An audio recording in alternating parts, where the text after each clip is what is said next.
So in the past, I've done some work with Big Brother, Big Sister, and whatever. That being said, the most common story I tend to hear from conflicted youth is that they're raised in a single-family home, usually with a mom. Dad is either not in the picture, an alcoholic, whatever.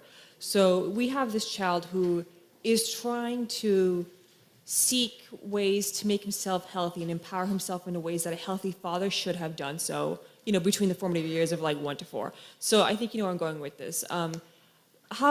Let's say for someone who's born without like a good father figure, where would they go out in the world, or like what spheres of influence would they try to expose themselves to like gain access to that fountain of health and knowledge that a good father figure should have provided them to in the first place? Okay, well, partly, I mean, certainly to some degree, a good mother can provide that, right? To some degree.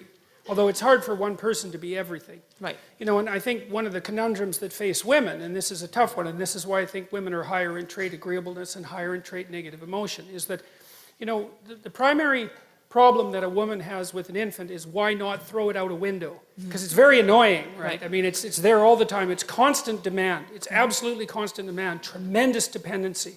And so a woman has to be tilted towards mercy. That's how it looks to me. Right. And especially it's so important during especially the first year when children are so unbelievably vulnerable. And so I think it's very difficult for women to be merciful like that and to make the shift to encouraging disciplinarian.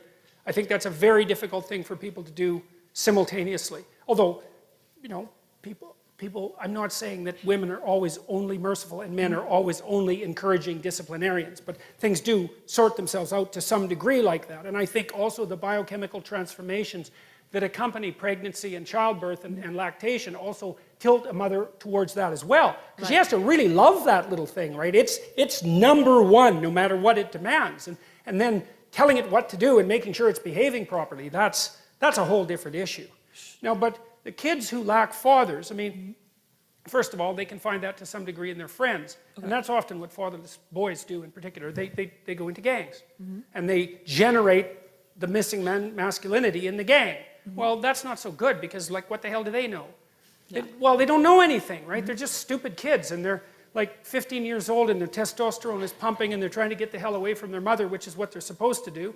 And they're not in the right position to exercise any authority over themselves. So that's not good. They can find it in education. They can find it in books. They can find it in movies. They can find it in sports heroes and so forth, because the image of the father is fragmented and distributed among the community. Okay. But it's very, very difficult to not have a father. Right. And one of the things that we're doing in our society, which I think it's absolutely appalling, is that we're making the case that all families are equal.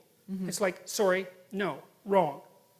And there's no empirical data supporting that proposition, by the way. It's much better for kids to have 2 parents. Okay. Now, who those parents are, that's a whole different issue. But. Okay, and if I could just add one more thing.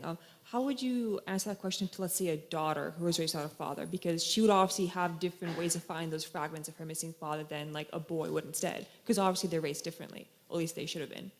Well, I think it's the same issue, I mean, I think that another danger that emerges, and this is Freud's, of course, famous observation, is that if there's mom and child, or father and child, that relationship can get a little closer than it should. Okay. And then the lines get blurry and mixed. And I'm not saying that happens to everyone, obviously, but it's still a danger that's inherent in the situation. They're thrust together too tightly without sufficient resources. Okay. And so the responsibility has to be distributed more. And I really do think that it's the sign of the degeneration of a society when single parenthood becomes anything approximating the norm. It's not a good idea. And part of the reason I believe that, and I think this has to do with the overwhelming selfishness of modern life, is that marriage isn't for the people who are married. It's for the children, obviously. And if you can't handle that, grow the hell up. No, I mean seriously. Yeah, okay. Seriously.